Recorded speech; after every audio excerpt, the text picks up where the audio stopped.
오늘 우리는 이 야고보서 3장 7절부터 12절까지 말씀을 본문으로 혀를 길들이자라는 제목을 가지고 함께 말씀 나누도록 하겠습니다. 자, 우리가 그 지난주에 3장을 시작을 하면서 이제 말의 권세에 대해서 나누는 시간을 가졌습니다. 그래서 관련된 세 가지 말씀을 지난주도 나눴는데 그 첫 번째 나눴던 말씀이 무엇이었습니까? 네, 그렇습니다. 그 말을 우리가 통제해서 사용을 하느냐, 통제를 받지 않고 막 말을 하느냐, 이제 그것에 따라서 우리가 두 극단의 말을 할 수가 있게 된다라는 말씀 우리가 나눴었죠. 그래서 우리가 말을 통제받지 않고 말을 하면 남들을 자신과 남을 괴롭힐 수도 있고요. 또 다른 사람들을 구원받은 것조차도 구원을 받으려는 사람도 구원 못 받게 만드는 이런 일을 할 수 있다고 그러고, 또 반대로 우리가 통제를 해서 이제 말을 하게 되면 자신과 남을 기쁘게 할 수 있고 다른 사람들을 구원하는 그런 효과를 이제 거둘 수가 있게 된다라는 말씀을 드렸었죠. 그런데 우리가 이렇게 말에 큰 권세를 갖게 되는 이유가 뭐냐? 우리가 어떻게 이런 권세를 가질 수 있느냐? 그것이 말씀의 큰 능력을 가지고 계신 하나님의 형상으로 지음을 받았기 때문에 우리 말도 역시 권세가 있는 것이다. 라는 얘기를 우리가 첫 번째로 우리 함께 나눴었습니다. 자, 그런가 하면 우리 두 번째로 나눴던 말씀은 무엇이었습니까? 네, 그렇습니다. 우리의 그 상태가 예수님을 믿고 영접하면 죄와 분리되고 예수님과 이제 연합을 하는데 그 분리된 죄가 우리의 육체 안에 남아있는다고 그랬잖아요. 이제 그러다 보니까 그것이 우리가 그 구조가, 내부 구조가 이렇게 돼 있기 때문에 그 예수님의 인도하심을 따라서 말을 하게 되면 우리가 선한 말을 하게 되고 또 우리 안에 남아있는 죄의 인도함을 받아서 예수권에 따라 말을 하게 되면 약한 말을 하게 되는 이런 두 가지 이제 구조를 우리가 가질 수밖에 없게 된다. 그래서 누구에게 통제받느냐에 따라서 우리가 이런 구조를 갖게 돼 있기 때문에 의도적으로라도 예수님께 자꾸 통제를 받아서 말을 하려고 해야 된다라는 얘기를 우리가 두 번째로 우리 함께 나눴습니다. 자, 그런가 하면 마지막 세 번째로 나눴던 말씀은 무엇이었습니까? 네, 그렇습니다. 선한 말을 그러면 우리가 해야 될 텐데 예수님의 인도함을 받아서 선한 말을 해야 되는데 그런 걸 어떻게 해야 되느냐? 여기서 우리가 이제 중요한 원리, 또 반복해서 말씀드리는 원리가 있었죠. 그게 뭐냐면 자기 부인과 자기 십자가, 이 원리를 우리가 기억을 해야 된다. 그래서 내가 나 혼자의 힘으로는 선한 말을 나는 도저히 할 수 없는 사람이다라는 걸 인정을 해야 된다고 그랬죠. 이게 자기 부인이고요. 그리고 자기 십자가를 짓는 것은 예수님께서 나 같은 사람을 통해서도 선한 말을 하게 만드실 수 있다. 이걸 이제 믿는 거죠. 이게 이제 자기 십자가를 지는 것이라고 그랬습니다. 그런데 이거를 반복해서 훈련해야 된다고 그랬어요. 근데 이렇게 훈련을 하면 이제 어떤 우리의 이익이 있는가 하면 우리는 지난주에 그 이익에 좀 이제 초점을 맞춰서 말씀을 드렸는데 그렇게 하게 되면 말이 바뀌면 삶이 바뀝니다. 즉 우리가 그 혀의 통제권을 예수님께 내어드리게 되면 지난주 본문에서 말씀하셨죠. 이제 말과 배도 그 작은 그 재갈하고 키 가지고 움직일 수 있는 것처럼 우리가 혀를 예수님께 통제권을 내어드려서 예수님께서 사용하시게 내어드리면 그러면 놀랍게도 우리의 삶 자체가 이제 방향을 틀어서 예수님께서 원하시는 선한 방향의 삶, 은혜와 기쁨의 삶, 감사의 삶을 살 수 있게 된다라는 말씀을 이제 지난주에 드렸었죠. 그래서 우리가 말하는 것을 험한 말, 이 약한 말들을 점차 훈련을 통해서 버려가고 예수님께서 인도하시는 대로 선한 말을 하는 훈련을 해나가자라는 얘기를 마지막 세 번째로 우리 함께 나눴습니다.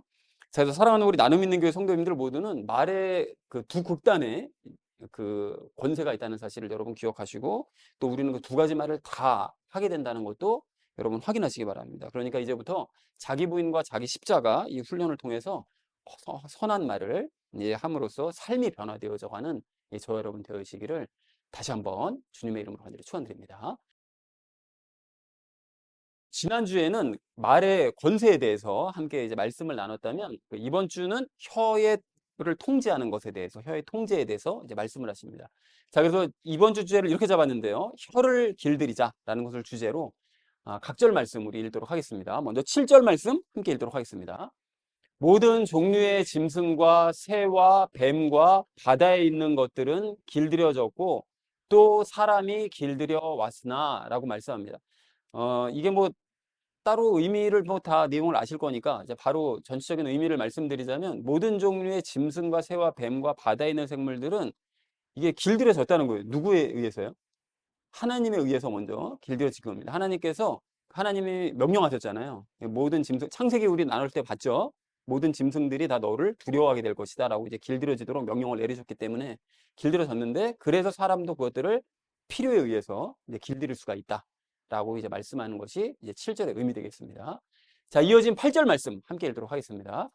혀는 아무도 능히 길들이지 못하나니 그것은 다스릴 수 없는 악이요 죽이는 독으로 가득한 것이니라 라고 말씀합니다.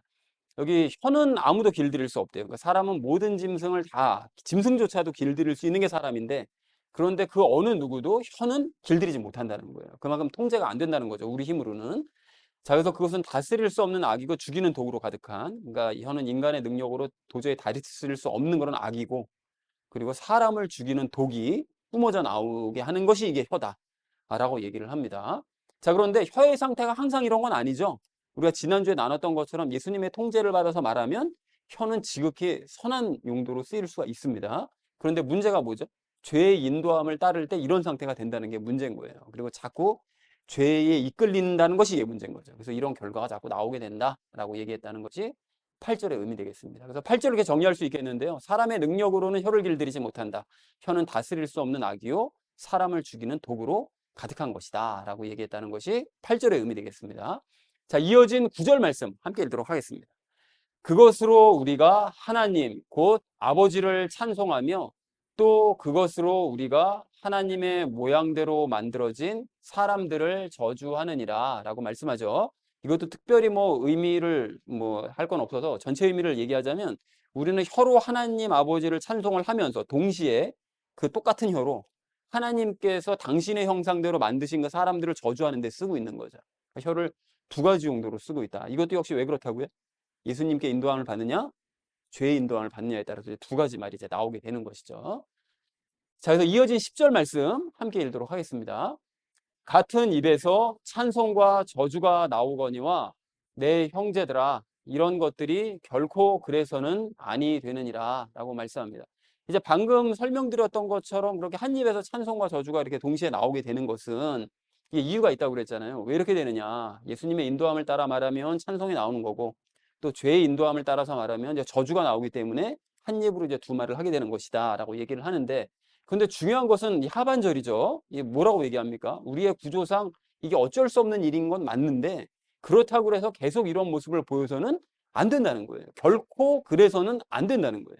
결코라고 얘기하죠. 그러니까 그리스도인이 자꾸 이래서는 안 된다는 거죠. 그래서 이 10절 말씀 전체 의미를 이렇게 정리하자면 그리스도인의 입에서 찬송과 저주가 섞여 나오곤 하는데 형제들아 이런 현상이 계속되면 절대로 안 된다. 이게 다스려야 된다는 거예요. 그 예수님의 능력으로. 그래서 선한 말이 나오게 해야 된다라고 얘기했다는 것이 10절의 의미 되겠습니다. 자, 이어진 11절 말씀 함께 읽도록 하겠습니다. 샘이 같은 곳에서 단물과 쓴물을 내느냐라고 말씀하죠. 그래서 변화되어가는 사실 그리스도인의 상태인가? 그리스도인은 점차 변화되어가는 상태인 거잖아요. 그러니까 뭐 갑자기 완벽하게 될 수는 없습니다. 그러니까 그런 그리스도인의 상태와 뭐 자연에 있는 샘 이걸 단순 비교할 수는 없는데 어쨌든 그리스도인은 최종적으로 단물을 내는 샘이 되어야 되는 건 맞는 거예요. 두 가지를 동시에 내서도 안 되고 쓴물을 내서도 안 되고 단물을 내는 그런 그리스도인의 입이 되어야 된다라고 말씀합니다.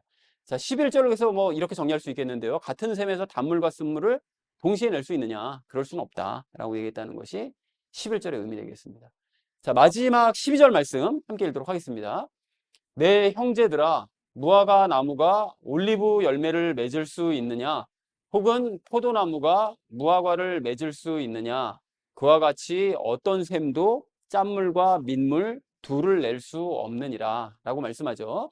여러분 여기 이게 많이 봤던 말씀이죠. 이게 예수님께서 말씀하신 거죠. 마태복음 12장 33절의 말씀처럼 열매를 보면 무슨 나무인지 알 수 있다는 거예요. 그냥 나무만 봐서는 이게 무슨 나무, 뭐 알아맞히는 분들은 뭐 식물학자는 알겠지만 보통 사람들은 모르잖아요. 근데 그게 열매를 맺으면 아 이게 이 나무구나라는 걸 알 수 있죠. 마찬가지라는 거예요.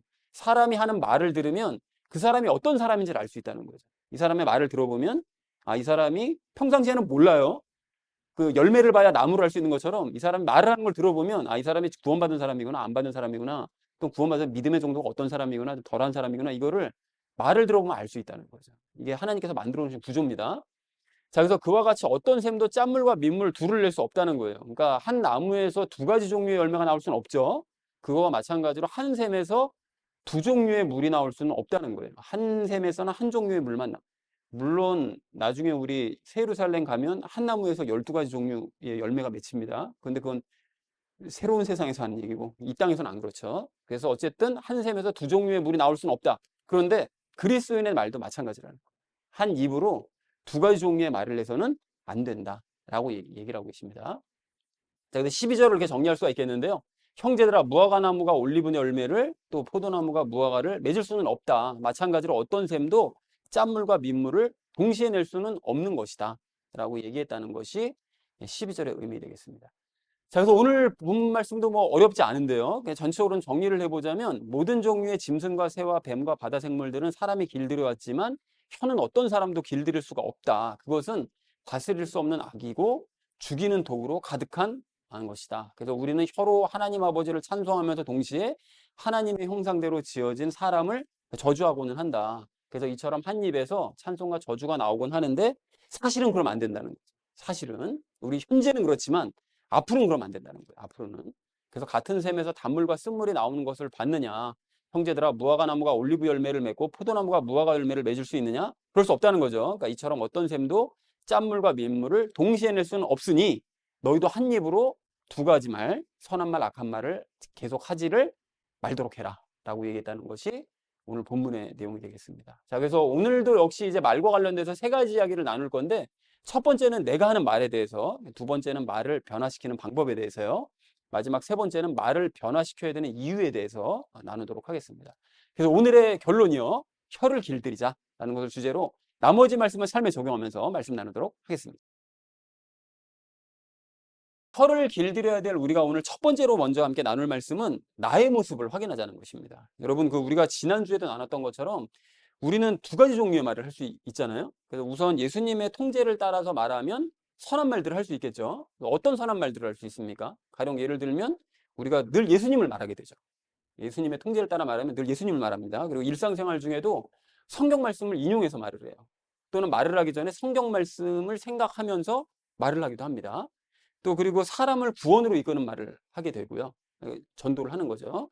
그리고 믿음의 말들을 하게 됩니다. 부정적인 말을 하는 게 아니라 이건 틀렸어, 안 돼, 이게 아니라 믿음의 말들을 자꾸 하게 되고요. 천국과 새 예루살렘에 대한 말들을 하게 되죠. 그런데 이와는 반대로 죄의 인도함을 따라서 이제 말을 하게 되면 어떻게 될까요? 정반대죠. 이제 악한 말들을 막 하게 됩니다. 그래서 예수님보다는 사탄과 마귀를 더 많이 말해요. 그래서 어떤 사람들 뭐 영적이라고 뭐 소위 얘기하는 사람들 뭐 맨날 무슨 뭐 마귀를 봤네, 무슨 귀신을 봤네, 뭐 귀신을 쫓아내, 맨날 이런 얘기하는 사람들 있잖아요. 예수님 얘기 안 하고 마귀만 얘기하죠. 이런 사람들 사실 속이 굉장히 겉으로는 영적인 것처럼 자기네가 뭐 보이려고 하지만 그 말하는 걸 들어보면 속은 죄를 인도함을 받아서 악한 것들만 얘기하고 있는 상태인 그런 거예요. 그리고 또 일상생활 중에 성경 말씀보다는 무슨 얘기합니까? 성경 말씀 인용하는 건 거의 못 듣죠, 그런 사람들이. 뭐 세상 명언이나 기껏 얘기하면, 아니면 다른 사람들이 뭐 이런 얘기 했대 라고 사람 얘기를 자꾸 이제 인용을 해서 얘기를 하는 거죠. 그리고 사람을 절망으로 이끌면서 이제 죽이는 말을 자꾸 하게 되고요. 자꾸 기를 죽이고 사람을 죽입니다, 자꾸 말로. 그리고 불신과 불평, 걱정과 원망의 말들이 주로 입에서 막 나오는 거죠. 그리고 천국과 새 예루살렘에 대한 말은 거의 안 하고 이 세상 왕국, 이 땅에 대한 얘기만 계속하게 됩니다. 죄의 인도함을 받아서 말을 하면. 그래서 우리가 구절 말씀처럼 한 입으로 하나님을 찬양하기도 하고 그 입으로 사람을 저주하기도 하는 이런 이중적인 모습을 보이게 된다는 거예요. 누구의 인도함을 따라 말을 하느냐에 따라서. 자, 그러니까 이제 내가 하는 말들을 우리가 그동안 신경 쓰지 않고 그냥 쭉 말을 해서 그렇지 하나하나 정말 말을 내가 바꿔야 되겠다는 생각을 가지고 하나하나 검토를 해보잖아요.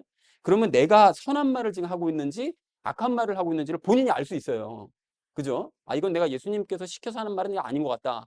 이건 정말 예수님께서 시켜서 하시는 말인 것 같다. 이런 게 구별이 되어진단 말이에요. 그러니까 그걸 알면 그러면 그때 내가 예수님께서 시키는 대로 말을 했는지 죄가 시키는 대로 말을 했는지가 이제 분명해지는 건데 그러다 보면 또 전체적으로 내 말을 이렇게 검토를 해보잖아요. 그러면 내가 선한 말을 많이 하는지 악한 말을 많이 하는지를 알 수가 있겠죠. 그러면 내가 지금 전반적으로 내 삶이 예수님의 인도함을 따라서 지금 살면서 말을 하고 있는지 죄의 인도함을 따라 살고 있는지를 그것도 역시 분명하게 구별이 될 수 있다는 거예요. 그렇겠죠. 아무래도. 그러니까 이 말 하나 가지고 단서를 가지고 내 삶이 어떤지를 분명하게 알 수 있다는 거예요. 자, 그리고 그러한 나의 모습이 바로 나의 신앙 상태를 보여주는 것입니다. 그러니까 내 영혼이 예수님과 죄 중 누구의 영향을 더 많이 받으면서 살고 있는 상태인가? 이런 영적인 상태를 너무나 분명하게 알 수 있다는 거예요. 나 자신을 스스로 체크해 볼 수 있다는 거죠. 자, 그러니까 결국 내가 하는 말을 보면 나의 신앙 상태, 나의 영혼의 상태를 알 수 있고 내가 누구에게 영향을 받으며 살고 있는지를 분명하게 알 수 있다는 거죠. 여러분, 그래서 의사가 혀만 이렇게 들여다보고 막 맥박 보고 뭐 심장 이렇게 박동수만 딱 보면 아, 당신이 어디가 아픈 것 같아요. 뭐 한의사들 뭐 더하죠. 맞는지 안 맞는지 모르지만 어쨌든 알 수 있는 것처럼 우리도 마찬가지로 영적으로 말하는 걸 보면 그 사람의 내부 상태를 알 수 있다는, 가늠해 볼 수가 있습니다. 자, 그래서 우리가 오늘 12절 말씀에 좀 주목할 필요가 있는데요. 나무와 열매가 서로 다를 수는 없어요. 그 나무는 그 열매만 맺습니다. 같아요. 근데 마찬가지로 나의 영적인 상태와 말이 서로 다를 수가 없습니다. 똑같아요. 그러니까 내 영혼의 상태가 좋으면 말도 선하게 나오는 거고 내 영혼의 상태가 안 좋으면 나쁜 말이 나오는 거예요. 이건 뭐 숨길 수가 없습니다. 그런 의미에서 열두 사도들을 여러분 생각해 보시면 열두 사도들이 성령님 세례받기 전에는 어떻게 됐었죠? 이 사람들이 말을 하는 게 뭐 영을 인도함을 받아서 말을 할 리가 없잖아요. 그러니까 죄의 인도함을 따라서 말을 하다 보니까 누가 더 높으냐, 이거 가지고 서로 맨날 싸우는 거죠. 그러니까 싸우는 말, 상대방 막 낮추는 말, 그리고 세상에서 내가 어떻게 하면 성공할 수 있는가, 이거에 고민에 대한 말, 술 이런 말들만 나오다가 성령님 세례를 받은 이유는 어떻게 되죠? 거룩한 말 나오고 사람을 살리는 말이 막 나오고 예수님께서 하신 말씀들을 인용해서 막 말을 하고 주로 그렇게 되잖아요. 그러니까 말하는 게 완전히 달라지더라는 거죠. 특히나 이 야고보와 요한 같은 경우에는 더한데 그 기억하시죠? 예수님께서 예루살렘으로 올라가시기 전에 사마리아를 지나가실 때 사마리아 사람들이 아니 뭐 우리한테 오신 거 아니고 그냥 지나가든지 말든지 마음대로 하세요. 관심도 안 가지니까 이 야고보와 요한이 열이 받아가지고 어떻게 합니까? 저것들을 그냥 아주 하늘에서 불이 내려가지고 다 쓸어버려야 되지 않아요? 막 이런 말을 했던 사람들입니다. 그게 야고보와 요한이었는데 야고보는 성령님 세례받고 얼마 안 있어서 먼저 죽고 요한은 어떻게 됐죠? 제일 오래까지 살면서 그 두 형제가 하나는 제일 빨리 죽고 하나는 제일 늦게 죽었어요. 근데 제일 늦게 죽은 그 요한 같은 경우에는 그 이후로 요한 1, 2, 3, 4 같은 걸 보면 뭐만 얘기합니까? 사랑만 얘기하잖아요. 사랑만. 그죠? 그러니까 정의와 사랑에 대해서만 말을 하는 사람으로 완전히 변화되더라는 것입니다. 자, 그러니까 나무를 보면 그 열매를 알 수 있는 것처럼 그 말을 하는 걸 보면 그 사람이 진짜 그리스도인인지 아닌지, 성숙한 신앙인인지 아닌지, 이것이 가늠이 된다라는 것이죠. 자, 그렇다면 변화되는 우리가 되기 원합니다. 말이 변화되어야 되지만 그 전에 먼저 속이 변화되는 우리가 되자는 거예요. 그러니까 즉 성령님 세례부터 받고 받은 이후에는 죄가 인도하는 대로 말하는 것을 점차 죽여나가면서 예수님께서 인도하시는 대로 말을 하는 사람으로 변화되어가는 그런 훈련을 계속하는 우리가 되자라는 것입니다. 뭐 그렇다고 그래가지고 우리가 뭐 단번에 선한 말을 할 수 있게 되느냐? 그건 아닙니다, 여러분. 그래서 여러분 오늘 10절서부터 12절까지 말씀을 좀 조심하셔야 되는데 이런 말씀을 보면서 약간 좀 걱정이 될 수가 있어요. 아니 어떻게 뭐 한 셈에서 두 가지 물이 나올 수가 없는데 너는 왜 말이 그따위야? 막 이런 식으로 막 질책하는 것 같이 들리잖아요. 근데 이런 말씀이 결과적으로 우리가 이렇게 되어야 된다는 걸 말씀하는 것이지 당장 이렇게 되어야만 한다는 걸 말씀하는 건 아니라는 거죠. 그런데 어쨌든 이렇게 되긴 돼야 되니까 그 모습을 빨리 이루기 위해서라도 우리가 지난주에 말씀드렸던 것처럼 매일 훈련을 반복하는 우리가 되기를 소망합니다. 그리고 그렇게 훈련을 하면서 내 말을 여러분 계속 확인해 보셔야 돼요. 여러분이 훈련을 할 때 그냥 뭐 훈련이 되겠거니라고 생각하지 말고 자꾸 내 말을 체크하고 확인하는 거예요. 확인해서 위에서 나눴던 것처럼 뭐라고 그랬죠? 내가 하는 말을 보면 내 영적인 상태를 알 수 있다면서요. 그러니까 내가 하는 말을 체크해 보면 내가 아 지금 변화되고 있구나. 얼만큼 지금 변화됐구나. 이거를 분명하게 알 수 있기 때문에 계속 수시로 내 말의 상태를 확인하면서 훈련을 계속하자는 거죠. 사랑하는 우리 나눔 있는 교회 성도님들 모두는 스스로가 하는 말을 확인하심으로써 스스로의 영적인 상태를 확인하시기 바랍니다. 그리고 계속 훈련하셔서 쓴물이 아닌 결국 단물을 내는 저 여러분 되시기를 주님의 이름으로 간절히 축원을 드립니다. 혀를 길들여야 될 우리가 오늘 두 번째로 나눌 말씀은 말을 변화시키자는 것입니다. 여러분 그 앞에서 우리가 나눈 것처럼 말을 변화시켜야 되는데 그러면 구체적으로 어떻게 하면 변화시킬 수 있느냐. 그래서 지난주에는 요거를 잠깐 약간 다뤘다가 이제 그 우리가 말을 바꿨을 때 어떤 유익이 있느냐 요거에 또 초점을 맞춰서 얘기했는데 그럼 어떻게 바꿀 수 있느냐. 이게 답이 일단 척 나와야 되는데 그 첫 번째 원리가 뭐라고 그랬죠? 지난주에 얘기했죠. 기본적으로 우리가 마음에 담아야 될 원리. 이 말을 어떻게? 자기 부인과 자기 십자가 그 원리입니다. 이거를 우리가 잊어버리시면 안 돼요. 모든 것이 이것이 적용이 됩니다. 그래서 내 힘과 노력으로 혀를 길들이려고 하면 오늘 7절, 8절 말씀처럼 절대로 길들일 수 없다. 이렇게 말씀하시잖아요. 그러니까 이 사실을 우리가 인정하는 거예요. 나는 도저히 할 수 없다. 내 혀를 길들일 수 없다. 이게 자기 부인이죠. 자, 그러면 이게 정말로 중요한 얘기인데 이걸 만약에 인정하지 않잖아요. 그럼 나는 하려면은 통제할 수 있을 것 같은데 이렇게 생각을 하면 어떻게 되느냐. 오늘 10절서부터 12절과 같은 그런 말씀을 읽을 때 잘못 자칫하면 나 그리스도인 아니구나. 내가 이게 똑같은 입에서 어떻게 이게 두 가지 말이 나오나. 이런 생각을 하면서 단정짓고 포기해버릴 수가 있어요. 나 자신을. 또 그렇지 않더라도 그리스도인인 내가 이렇게 이중적인 모습을 보여서는 돼? 성경에서 하지 말라고 그랬으니까 이렇게 하면 안 되지. 그러면 어떻게 합니까? 자기 힘과 노력으로 막 바꿔보려고 그러거든요. 통제해보려고. 그렇게 되면 어떻게 되는 거죠? 율법 아래 갇히는 거죠. 그리고 죄에게 통제권을 넘겨줌으로써 신앙생활에 이제 한참 오랜 시간 동안 먼 거리를 돌아가게 됩니다. 그렇게 되면. 그러니까 이런 이제 부작용이 있을 수 있다는 거예요. 그래서 반드시 먼저 처음 시작해야 될 게 뭐냐면 내 힘으로는 내 혀를 나는 통제할 수 없다. 난 길들일 수 없다. 도저히. 이것을 인정해야 됩니다. 자기 분을 해야 되는 거예요. 근데 거기서 멈추면 안 되죠. 혀를 길들이는 것이 나는 불가능하지만 누구는 가능하다고요. 예수님께서 하시면 가능하다. 예수님께 통제권을 넘겨드리면 그분께서는 하실 수 있다. 이 사실을 믿는 거예요. 이게 자기 십자가를 지는 거라고 그랬잖아요. 그죠? 자기 십자가를 지는 것은 결국 죄를 죽이고 믿는 거라고 그랬으니까 이게 자기 십자가를 지는 거라는 거죠. 그러니까 예수님께서 나 같은 사람도 능히 변화시킬 수 있다는 사실을 믿는 겁니다. 그런데 무작정 믿습니다 그냥 말만 하고서 아무 일도 안 하면 아무 일도 일어나지 않습니다. 그래서 어떻게 하라고 그랬습니까? 행해야 된다고 그랬잖아요. 어떻게 행하라고 그랬죠? 겨자씨만한 믿음을 구하면서 작은 것 한 가지씩을 실천해 나가야 된다. 그러면 1차선으로 가 있다고 얘기했었잖아요. 그죠? 그러니까 작은 믿음을 가지면서 하나씩 하나씩 바꿔나가는 거예요. 그러면 점점 믿음을 불려주셔서 나중에는 말 전체가 컨트롤되는 이런 놀라운 역사가 일어난다는 거죠. 그래서 가령 예를 들어 보자면 우리가 이제 혀를 길들이지 못하다 보니까 평상시에 우리가 말을 하는 거예요. 습관들을 이렇게 보면 우리가 뭐 욕이나 험한 말 하는 거 이런 게 이제 습관이 될 수가 있다는 거죠. 이제 그래서 이런 상태를 바꾸려면 어떻게 해야 되느냐. 여러분 먼저 내 힘으로는 이거 할 수 없다. 이 사실을 먼저 이제 인정을 해야 됩니다. 8절에서 말씀하신 것처럼. 근데 한 번에 바뀔 거를 기대하지 말고 내 말이 다 바뀔 걸 기대하지는 말고 하나씩 믿음으로 바꿔가면 돼요. 그래서 예를 들면 그 사람을 지칭할 때 특히 뭐 남자분들이 그럴 수가 있는데 뭐 저놈이라든가 뭐 그 자식 뭐 심지어는 뭐그 새끼 뭐 이렇게 하는 게 이제 말이 습관이 많이 되었다고 치자고요. 그렇게 되면 그런 말들을 사람이라는 말로 바꿔 말할 수 있게 해달라고 기도를 하면서 바꿔나가는 거예요. 하나씩을. 물론 그런다고 해서 곧바로 이제 사람이라는 말이 내 입에서 자연스럽게 나오지는 당연히 않습니다.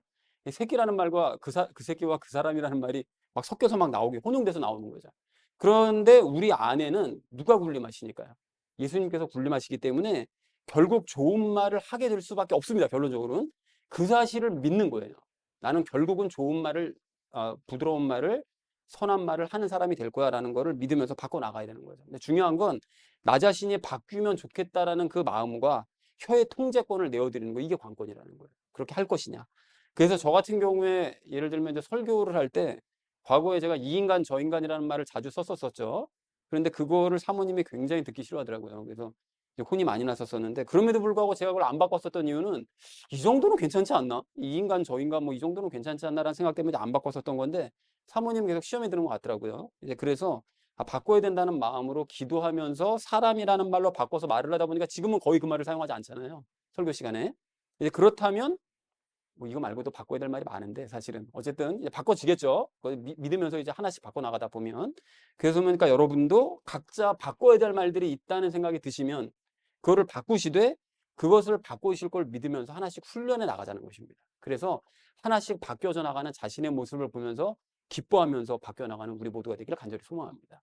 자, 그런가 하면 우리가 이제 혀를 길들이지 못하다 보니까 또 이제 말 잘못하는 것들이 뭐가 있습니까? 뉴스 같은 걸 볼 때 악인을 보잖아요. 악한 인간들을 보면 여기서 인간이란 말을 또 쓰네. 악한 사람을 보면 그럼 어떻게 되죠? 저주하는 말이 막 나오기도 하고 막 쌍욕이 나오기도 하고 막 그럴 때가 있잖아요. 이제 그런 사람들을 보면 그럴 때도 이게 같은 원리를 적용하시면 돼요. 일단 내 힘으로는 저런 모습을 볼 때, 저런 악인들을 볼 때 이런 말이 나올 수밖에 없다는 사실을 여러분 인정부터 하는 거예요. 내 혀를 길들일 수 없다 나는. 이걸 인정을 하되 예수님께서 내 이런 말을 바꿔주실 것을 믿으면서 이제 기도를 해나가는 거죠. 그런데 여기서 여러분 좋은 한 가지 팁이 있습니다. 여러분 우리가 그런 이제 악인들을 보잖아요. 악한 사람들을 보면 왜 그렇게 저주하는 말과 이제 욕이 막 자연스럽게 나오느냐. 여러분 왜 그럴까요? 이거 생각해 보신 적 있어요, 여러분?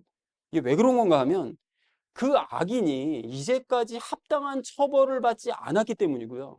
앞으로도 저 아기는 그런 처벌을 받지 않을 것 같다는 그런 염려가 내 마음 가운데 있기 때문에 그러는 거예요. 그게 숨어 있기 때문에. 그리고 그 내 힘으로 저 아기는 어떻게 처벌을 좀 했으면 좋겠는데 그게 현실적으로는 불가능하잖아요, 사실은. 불가능하다 보니까 방법이 없기 때문에 화라도 풀기 위해서 내 마음에서 자연스럽게 저주를 하는 말이 나오거나 욕하는, 그렇게라도 푸는 거죠. 그런 말이 나온다는 거예요.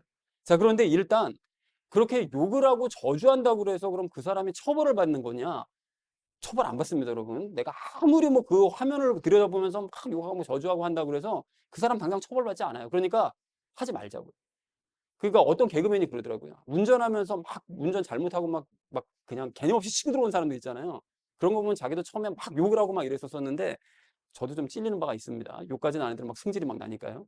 근데 그렇게 하다가 자기가 그만뒀대요. 왜 그러냐면 욕을 막 하고 해봤자 그 욕 듣는 건 자기라는 거예요. 그 안에 차 안에 있는 자기만 듣지 저 사람은 못 듣는다는 거예요. 그래서 그다음부터 자기 욕을 안 하기로 했다고 그렇게 얘기를 하더라고요. 그걸 생각하면서 하지 말자는 거예요. 그리고 더 중요한 게 뭐냐면 그렇게 악인이 처벌받지 않을 거다. 않을 것 같아, 저 사람은. 그냥 어떻게든 살아남을 것 같아. 그냥 이게 빠져나갈 것 같아. 이런 생각이 드는 게 이게 예수님에 대한 불신이잖아요, 사실은. 그죠? 이게 불신이란 말이에요. 그러니까 예수님께서 저 사람을 만왕의 왕이신 예수님께서 저 사람을 반드시 심판하시고 처벌해 주실 거야. 이거를 믿자는 거예요. 여러분 역사적으로 봐도 뭐 아시리아 왕이나 바빌론 왕이나 이런 사람들 다 처벌받았고요. 그리고 신약 시대 들어서도 헤롯 왕도 그렇게 유대인들 괴롭혔던 헤롯 왕들도 결국은 처벌 다 받는단 말이죠. 그러니까 우리가 그 사실을 안다면 아, 저 악인도 틀림없이 처벌받을 거야라는 걸 믿자는 거예요. 그리고 이걸 진짜로 믿잖아요. 그러면 여기 놀라운 일이 일어나는데 그 악인에 대한 미움이 갑자기 확 줄어드는 걸 느낄 수가 있습니다. 이제까지 그러니까 그 내가 이렇게 화를 내고 막 했던 이유가 처벌받지 않을 거야라는 그 생각 때문에 화를 냈다는 사실을 깨닫게 돼요. 아, 예수님께서 틀림없이 처벌해 주실 거야. 이걸 알면 확 미움이 줄어듭니다. 그리고 미움이 줄어들게 되면 그 악인에 대해서 저주하는 말이나 욕하는 것이 훨씬 덜 나온다는 거를 깨닫게 된다는 것이죠. 근데 어쨌든 간에 욕과 저주는 계속 나올 수 있으므로 그러니까 예수님을 믿고 의지하면서 축복의 말을 하는 사람으로 변화되는 우리 모두가 되자라는 것입니다. 자, 그런가 하면 우리가 혀를 길들이지 못하다 보니까 이제 잘못되는 말이 나오는 것 중에 하나가 또 뭐냐면 잔소리입니다, 잔소리. 상대가 듣기 싫어하는데도 잔소리가 막 나와요. 이게 잔소리가 선한 말은 아니잖아요, 사실. 물론 잔소리를 해야 되는 경우도 있긴 있습니다. 있긴 있는데 그 잔소리를 계속 하다 보면 문제가 뭐죠? 오늘 8절에 있는 말씀처럼 입에서 독이 나오는 게 문제인 거예요. 계속 하다 보면 결국은 그 사람에게 아주 그냥 결정타를 하나 매기려고 입에서 독이 나와요, 독이. 그러다 보니까 상대도 상처받고 나도 괴롭고 막 이렇게 되는 거거든요. 여러분 이게 부부 간에 또 부모와 자식 간에 가족 간에 싸움이 왜 납니까? 이게 싸움이 왜 나는 뭐 여러 가지 이유가 있지만 그 원인을 따져보면 가장 많은 이유가 뭐냐면 상대방이 내 생각과 내 뜻대로 움직여주지 않으니까 그거 가지고 잔소리하다가 보면 싸움 나는 거거든요, 이게. 주로 그렇습니다. 근데 상대도 마찬가지죠. 상대도 내가 나에게 바라는 자기의 생각과 뜻이 있을 거잖아요. 근데 나는 그걸 들어주기 싫잖아요. 그러다 보니까 막 변명하고 막 이런단 말이죠. 그러다 보면 서로 충돌 나가지고 싸움 나고 이렇게 되는 게 대부분이라는 거예요. 이게 싸움이 원인이. 그래서 일단 그런 경우에는 여러분 이제 어떻게 풀어가야 되는가 하면 몇 가지 단계가 좀 있는데 먼저 하나님과 나와의 관계를 생각해 보실 필요가 있습니다. 이게 뭔 소린가 하면 나는 하나님의 생각과 뜻대로 좀 움직이고 있는가? 여러분 이거 돌아봐야 됩니다. 이거 중요한 얘기입니다. 이게 하나님께서 하나님은 잔소리라고 할 수는 없지만 그 하나님께서 그 말씀하시는 걸 내가 과연 듣고 내가 행하고 있는가? 이걸 생각해 보셔야 돼요. 그러니까 내가 하나님의 생각과 뜻대로 움직이고 있지 않으면서 상대방은 내 뜻대로 움직여 주기를 바라는 이거 안 되는 거죠. 그러니까 하나님의 생각과 뜻대로 움직이지 않기 때문에 하나님께서 상대방도 내 생각과 내 뜻대로 움직이지 않게 만들어 주실 가능성이 있다는 거예요. 이게 거울 치료하시는 거거든요. 너는 제가 네 말 안 듣고 네 생각대로 안 따라오니까 열받니? 그럼 너는 왜 내 말 안 들어? 이게 거울 치료하시는 거거든요. 그러니까 여러분 꼭 확인해 보셔야 됩니다, 이거. 자, 그런데 확인해 본 결과 문제가 없어요, 그거는. 내가 하나님의 말씀도 잘 듣고 있는데 어쨌든 상대방과의 문제인 것 같아요. 근데 한 가지 좀 더 확인해 보셔야 될 게 뭐냐면 상대가 내 생각과 내 뜻대로 움직여 주기를 바라는 그 생각과 뜻이 있잖아요. 근데 그 생각과 뜻이 객관적으로 이게 정말 옳은 것인가? 쟤를 위해서든 나를 위해서든 옳은 것인가?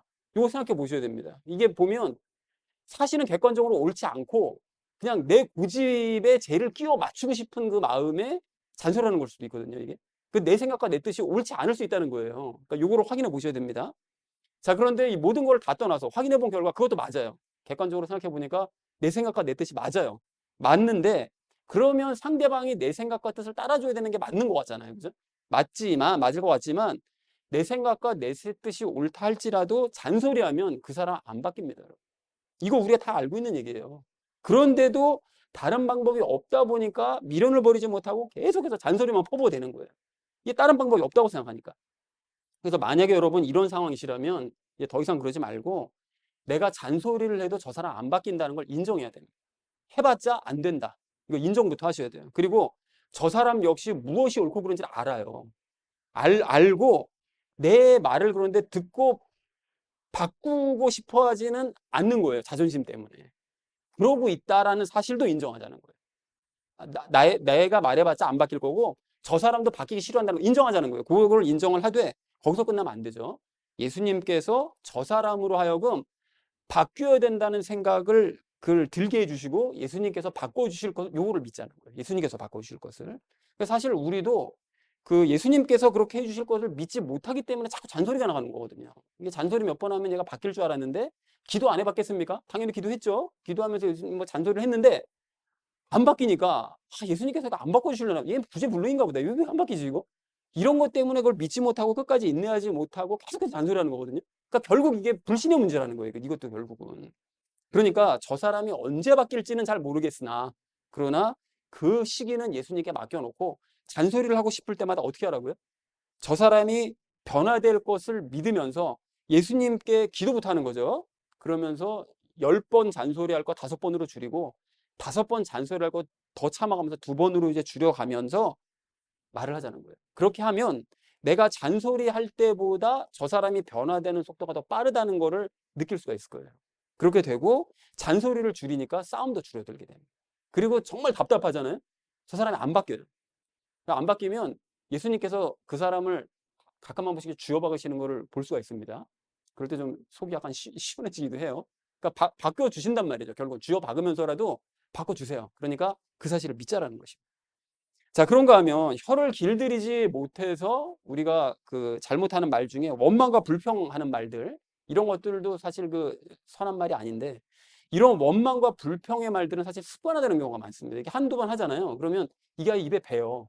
그래가지고 자꾸 원망과 불평을 그냥 습관적으로 얘기합니다. 이게 참 많은데 그런 경우도 자신의 힘과 노력으로는 내가 이런 이 부정적인 말, 자꾸 불평과 원망하고 걱정과 염려하고 이런 말하는 거를 바꿀 수 없다는 걸 인정부터 해야 됩니다. 난 이게 안 된다. 나는 해봤자 안 된다. 이거 인정을 하고 그 불평과 원망의 말이 축복과 감사의 말로 바뀌도록 기도하면서 하나씩 실천하고 바꾸는 거예요. 자꾸 나 자신을 보는 거죠. 그래서 내가 또 이때도 이런 말을 하네. 이러지 말고 나 감사하자.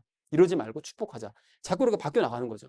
이렇게 하면 처음에는 불평과 감사가 막 혼용되어서 나오다가 어느 순간서부터 원망과 불평과 걱정과 염려의 말들이 사라져가고 점차 감사와 축복의 말들과 기쁨과 희망의 말들, 믿음의 말들이 나오게 바뀔 줄로 믿습니다. 왜 그렇습니까? 우리 안에는 예수님께서 군림하고 계시기 때문에 그게 된다는 거예요. 자, 그렇다면 우리가 언제까지 이렇게 말을 바꿔가는 훈련을 해야 되느냐, 이거 계속 해야 됩니까? 라고 생각할 수 있는데 여러분 이게 언제까지 하셔야 되는가 하면요, 아무도 없이 내가 혼자 있을 때조차 내 입에서 그런 불평의 말이 또는 부정적인 말이 아닌, 악한 말이 아닌 선한 말이 나올 때까지, 그때까지 계속하는 겁니다. 내가 혼자 있을 때 막 누구 생각하면서 그 한심한 그 사람 생각하면서 막 어우 못된 인간 말 이런 말이 막 나올 수 있잖아요. 근데 그런 말이 안 나오고 축복의 말이 나올 때까지, 그때까지 훈련을 반복하자는 거죠. 그래서 사랑하는 우리 나눔 믿는 교회 성도님들 모두는 평소에 하는 말들을 여러분 하나씩, 여러분이 오늘서부터 이제 검토를 해보시고요, 그것들 각각에 대해서 겨자씨만한 믿음을 가지고 하나씩 바꿔가는 훈련을 하심으로써 변화돼 가시기 바랍니다. 사실 우리는 죄와 일평생 싸워야 되는 거고요, 종종 죄에 더 우리가 더 많이 휩싸이는 그런 경향이 있기 때문에 어쩌면 완벽하게 선한 말을 할 수 있는 날이 오지 않을 수도 있어요. 그래서 야고보 사도도 얘기하잖아요. 혀는 다스릴 수 없는 악이라고 얘기를 하잖아요. 본인도 그런 얘기를 하잖아요. 그러니까 어쩌면 평생 걸릴 수도 있는데, 하지만 그것 역시 불신임을 깨닫고 오늘 우리가 10절서부터 12절 말씀을 기억하면서 예수님께 믿음으로 구해서 혀를 제어받는 삶을 살아가는 우리가 되기를 소망합니다. 그렇게 하셔서 언젠가 예수님처럼 선한 말만 하게 되는 저와 여러분 되어지기를 주님의 이름으로 간절히 축원을 드립니다. 자, 혀를 길들여야 될 우리가 마지막 세 번째로 나눌 말씀은 본을 보이고 영향을 끼치지 않은 것입니다. 여러분, 우리가 그 앞에서 이제 말을 변화시켜야 된다 이렇게 얘기를 했는데, 그러면 우리가 이렇게 말을 변화시켜야 되는 이유가 뭘까요? 왜 굳이 이런 일을 해야 되는 거죠? 여러분, 여기에 이제 제가 그 한 세 가지 정도로 이유를 잡아봤는데요. 일단 우리는 하나님의 성전이기 때문에, 그죠? 하나님의 성전이기 때문에 악한 말이 아닌 선한 말, 거룩한 말을 해야 되는 게 맞습니다. 성전이기 때문에, 하나님의 성전이기 때문에. 여러분, 일례로 예수님께서 언제 악한 말 하신 적 없잖아요. 그죠? 성전에서 무슨 막 뒤집어 엎으시고 막 하셨거나 뭐 이 독사의 자식들아 뭐 이런 말씀을 하셨지만, 그거는 그 사람을 바꾸기 위한 그 하나님의 입장에서 이제 말씀하신 그런 것들이지, 사실 뭐 인간적으로 막 악한 말하고 막 뭐 이런 말씀하신 적 없잖아요. 물론 예수님 안에는 죄가 없었기 때문에 이제 뭐 선한 말을 하실 수밖에 없었지 않냐라고 이제 하실 수도 있지만, 어쨌든 예수님께서는 하나님의 성전으로서 우리에게 본을 보여주신 것입니다. 그러니까 너희가 하나님의 성전이라면 하나님의 통제함을 따라서 말을 해서 선한 말을 해야 된다. 그것이 하나님의 성전으로서 마땅히 나와야 될 이 출력물이다라는 것을 우리에게 보여주신 거죠. 자, 그런가 하면 우리가 선한 말을 해야 되는 또 다른 이유는 지난주에도 말씀드렸던 것처럼 내 삶을 바꿀 수 있기 때문에 그런 거예요. 여러분, 우리가 죄가 시키는 대로 그냥 아무 생각 없이 그냥 말을 막 약한 말을 막 반복하잖아요. 그냥 말을 막 하다 보면 우리의 삶이 전혀 변화되지 않습니다. 10년 전이나 지금이나 20년 전이나 지금이나 전혀 달라지고 똑같아요. 말이 안 바뀌면 그렇습니다. 그게 원인이 말이에요. 혀의 통제권을 드리지 않으니까. 지난주에도 우리가 나눴잖아요. 말을 움직이려면 재갈을 물려야 돼요. 그리고 배를 움직이고 싶으면 키가 있어야 됩니다. 바람만 가지고 가는 게 아니에요. 그게 바람만 하면 지 멋대로 가거든요. 그러니까 키가 있어야만 하는 거예요. 그러니까 반드시 줄게 있어야 되는데, 그 통제권이 이 혀가 이제 우리 인생을 움직일 수 있는 이 키인데, 이거를 자꾸 내가 쥐고 있으면 내가 하고 싶은 대로 말하면 안 바뀌어요. 안 바뀌어요. 근데 이 혀의 통제권을 예수님께 내어드리고 통제를 받아서 선한 말을 하기 시작하면 예수님께서 원하시는 대로 내 삶을 이끌어 가실 수 있다는 거죠. 그렇게 됩니다. 그러니까 선한 방향, 우리의 삶을 평안과 은혜의 삶, 기쁨과 감사의 삶, 이런 삶을 살아가는 삶으로 인도하실 줄로 믿습니다. 그러니까 그렇게 하기 위해서라도, 그런 삶을 살기 위해서라도 우리는 악한 말을 버리고 선한 말을 하는 사람으로 변화되어야 된다는 것이죠. 자, 그런가 하면 우리가 이제 선한 말을 하는 사람으로 변화되어야 되는 이제 마지막 그 중요한 세 번째 이유가 있는데, 그건 뭐냐면 다른 사람들, 특히 불신자들 때문에 그렇습니다. 여러분, 내가 불신자들과 이렇게 말을 할 때 불신자들과 전혀 다를 바 없이 말을 해서 상대방이 전혀 나에 대해서 뭐 다른 거를 느끼지 못하고 위화감을 느끼지 못해요. 만약에 이러면 불신자는 나랑 자기가 다르다는 생각을 전혀 하지 못합니다. 쟤나 나나 똑같은 인간이야, 이렇게만 생각을 합니다. 그리고 그들이 그걸 깨닫지 못하잖아요. 그럼 내가 변화되어야 될 이유도 역시 깨닫지를 못해요. 그냥 내가 왜 바뀌어야 돼? 이런 생각을 하게 됩니다. 근데 내가 예수님으로 말미암아 선한 말을 하는 사람으로 바뀌기 시작하잖아요. 그러면 사람들이 그걸 느낀다고요. 특히 불신자들이 그걸 예민하게 느낍니다. 제가 뭐가 좀 바뀌었는데? 처음 이런 생각을 합니다. 그리고 나도 뭔가 좀 바뀌어야 되지 않나? 이런 생각을 갖게 되는 거예요. 말은 안 하죠. 티는 안 냅니다. 하지만 본인들이 그걸 느낀다는 거예요. 불신자들이. 그래서 가령 여러분, 그 조혜련 집사님 있잖아요. 그분을 한번 생각해 보시죠. 그 집사님이 여러분 너무나 잘 아시지만 개그우먼 중에서 좀 과하고 좀 격한 편이었잖아요. 그죠? 그래서 과거 그분이 불신자 시절에 본인은 치열하게 살았잖아요. 사실. 그 치열하게 살았을 때 그 모습과 지금의 모습을 여러분 비교해 보시면 벌써 이미지가 확 달라졌잖아요. 그때는 뭔가 이렇게 좀 불안하고 뭔가 이렇게 가까이 가면 안 될 사람인 것 같고 이런 느낌이었는데, 지금은 정말 온화한 느낌이 확 들잖아요. 그 전체적으로 풍기는 이미지가, 분위기가 그렇게 얼굴부터가 벌써 달라졌어요. 그리고 행동과 분위기도 예전과 완전히 달라졌습니다. 지금도 뭐 어디 영상 같은 거 보면 개그를 하긴 하더라고요. 하는데 예전과 벌써 말부터가 달라졌습니다. 가장 틀려진 게 말이에요. 똑같이 웃기는 말을 하는데도 예전과는 이게 품격이 좀 달라졌다고 그럴까? 완전히 달라졌습니다. 말하는 것 자체가. 자, 그런데 그런 변화를 우리만 느끼느냐? 그리스도인은 우리만 느끼는 것이냐? 아닙니다, 여러분. 그 집사님 주변에 불신자들 많을 거잖아요. 근데 그들도 다 느끼고 있어요. 말만 안 할 뿐인 거지. 그리고 자기들도 뭔가 도전받는 사람이 있을 거라고요. 아, 제가 저렇게 바뀌었는데 나도 뭔가 좀 바뀌어야 되는 부분이 있지 않나? 이런 생각을 도전을 받는다는 거죠. 그 집사님뿐만이 아닙니다, 여러분. 간혹 그 일반인들하고 좀 뭔가 격조가 다르게 느껴지는 사람들 있잖아요. 이렇게 뭔가 분위기가 좀 다르다. 이런 사람들을 보면 뭐가 다를까요? 말이 다릅니다, 여러분. 말이. 말하는 게 여러분 달라서 이게 틀린 거예요. 그래서 뭐 가끔 뭐 댓글 같은 거 보면 좀 많이 배운 사람들, 무슨 뭐 이런 뭐 있잖아요. 뭐 잘 사는 사람들, 뭐 이런 사람들, 그룹 무슨 회장 뭐 이런 사람들이랑 야, 역시 말하는 것보다 다르다. 이런 댓글들 엄청 많아요. 말이 벌써 다르다. 이런 말들이 많잖아요. 말이 틀린 거예요. 그러니까 그 사람들이 일반인들이 쓰는 말과 다른 말을, 작은 것 같지만 큰 차이인 거죠. 다른 말을 씀으로써 분위기가 확 다르다는 걸 느끼게 됩니다, 여러분. 실감나는 예를 들어 드릴까요? 지금 우리나라 최고 지도자를 보면 알 수 있죠.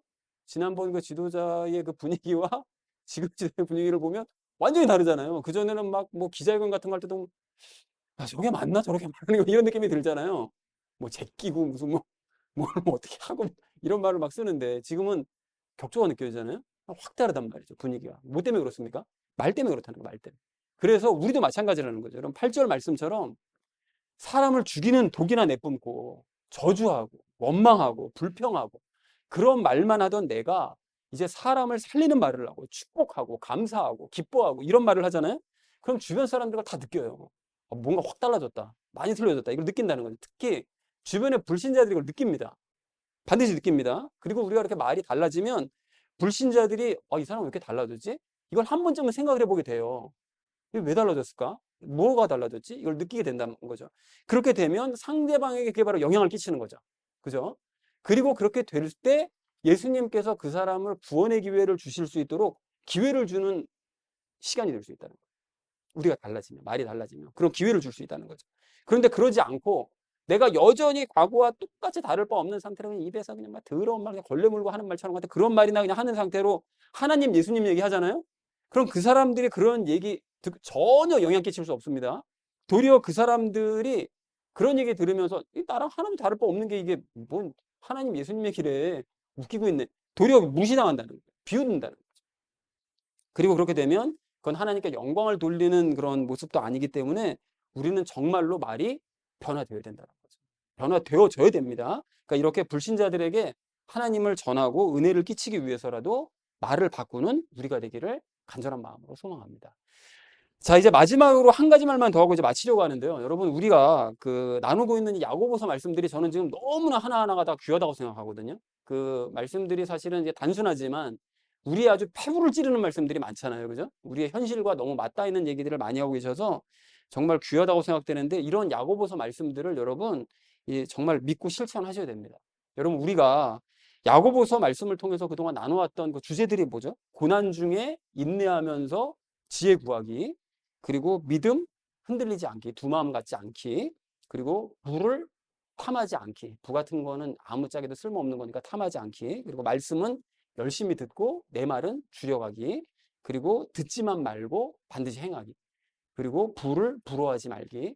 그리고 오늘이나 지난 시간에는 말을 변화시키기. 뭐 등등등 여기까지 얘기를 나눴는데 근데 이러한 중요한 말씀들을 여러분 그냥 대충 흘려 그냥 듣고 그냥 아유 또 비슷한 얘기 같은데 그냥 아유 지겹다 그냥 오늘 점심 가서 뭐 먹지 뭐 이런 생각이나 하면서 여러분 실천하지도 않고 그냥 지나가다가 몇 달 지나서 갑자기 맞다 그때 맞아 이런 말이 있었지 그냥 이렇게 여러분 생각을 하면 이게 내 신앙에 아무런 도움이 되질 않아요 정말 아무런 도움이 그냥 그거는 생각일 뿐인 거예요 그냥 어렴풋이 기억하는 것만으로는 나 자신이 변화의 변자도 시작할 수 없어요 안 됩니다 여러분 그런데 그게 그렇게 하면 안 됩니까?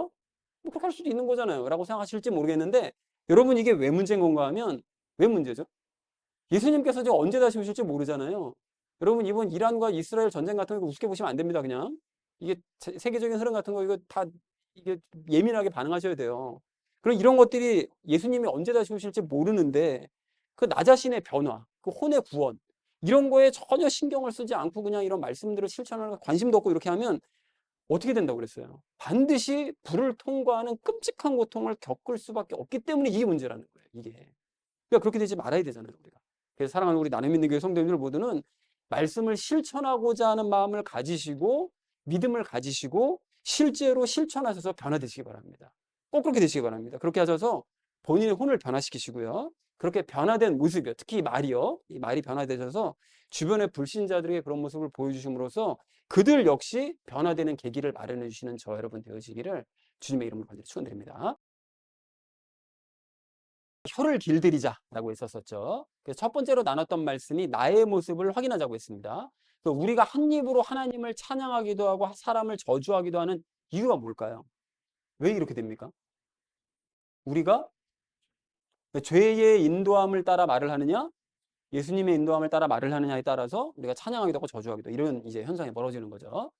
자, 내가 하는 말이 예수님께로부터 온 것인지 죄로부터 온 것인지 구분할 수 있을까요? 있죠? 있습니다. 내가 하는 말을 잘 보면 아, 이건 예수님께서 시키신 말인 것 같다. 이거는 죄가 시킨 말인 것 같다. 이게 딱 구별이 됩니다, 이게. 자, 그리고 세 번째로요. 내가 예수님과 죄 중 누구의 영향을 더 받는지 알 수 있는 방법이 뭘까요, 여러분? 어떻게 하면 이걸 알 수 있다고요? 뭘 보면 알 수 있다고요? 말하는 걸 보면 알 수 있습니다. 말하는 걸 보면 아, 내가 또는 저 사람이 예수님께 영향을 받는 삶을 사는구나. 죄 영향을 더 받는 삶을 사는구나. 이게 금방 드러난다는 거죠. 말을 통해서. 자, 그래서 선한 말을 하도록 훈련을 하면서 말을 통해서 변화되는 과정을 체크하는 아, 내가 하는 말을 보니까 내가 이제 이만큼 변화됐구나. 이거를 체크하는 우리가 되자라는 것을 첫 번째로 우리 나눴습니다. 자, 두 번째로 나눴던 말씀은 말을 변화시키자고 그랬죠.